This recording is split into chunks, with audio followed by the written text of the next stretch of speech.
परमेश्वर की स्तुति हो। मैं हेमंत लाल आपके बीच में एक बार फिर से परमेश्वर के वचन को लेके उपस्थित हूँ।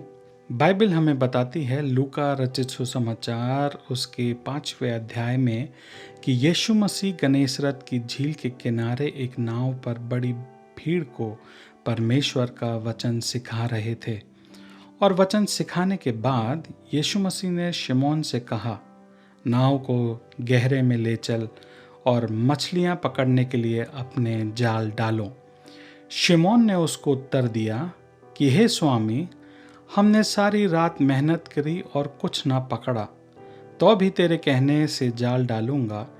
जब उन्होंने ऐसा किया तो बहुत सी मछलियां घेर लाए और उनके जाल फटने लगे। आप उसमें क्या देखते हैं? उन्होंने यीशु मसीह की बात सुनी और वैसा ही किया। हाँ, लेकिन उसने उनसे क्या करने के लिए कहा था? गहरे में जाल डालने के लिए। आप कहेंगे इसका मतलब क्या है? इसका मतलब ये है कि मछलियां उथले पानी में नहीं थी। लेकिन इसका हमारे लिए क्या मतलब है? इसका हमारे लिए ये मतलब है कि आशीषें उथले पानी में नहीं हैं। परमेश्वर की आशीषें उथले पानी में नहीं मिलती।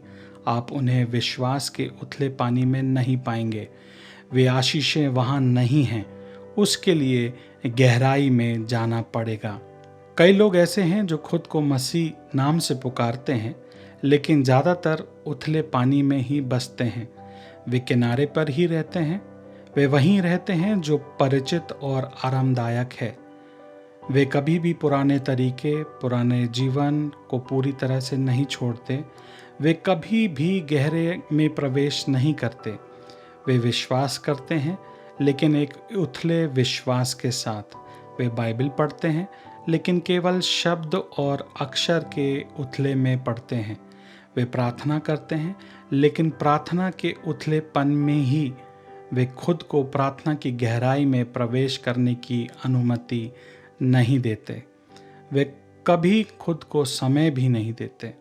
वे परमेश्वर के प्रेम को जानते हैं, लेकिन कभी भी उसके प्यार की गहराई का अनुभव नहीं करते।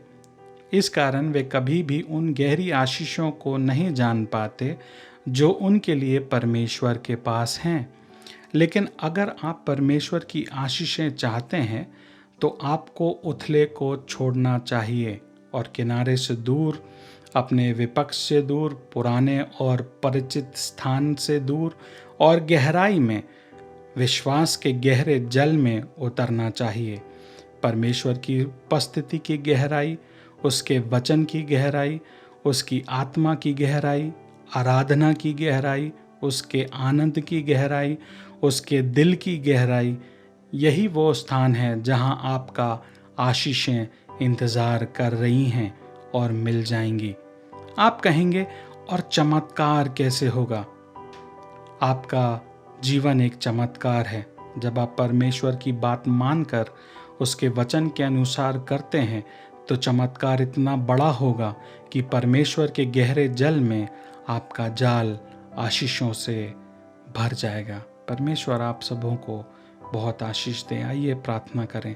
परमेश्वर पिता, हम आपके प्यार, वचन, आत्मा, आराधना और आनंद की गहराई का अनुभव करना चाहते हैं और आप में अपना जीवन बिताना चाहते हैं। यीशु मसीह के मधुर नाम में मांगते हैं, आमीन। हम आशा करते हैं कि इस वचन से आपको आशीष मिली होगी और हम आपसे निवेदन करते हैं कि इसको आप अपने मित्रों के साथ शेयर करें, व्हाट्सएप पे, फेसबुक पे, ताकि परमेश्वर उनको भी आशीष दे। गॉड ब्लेस यू ऑल, आमीन।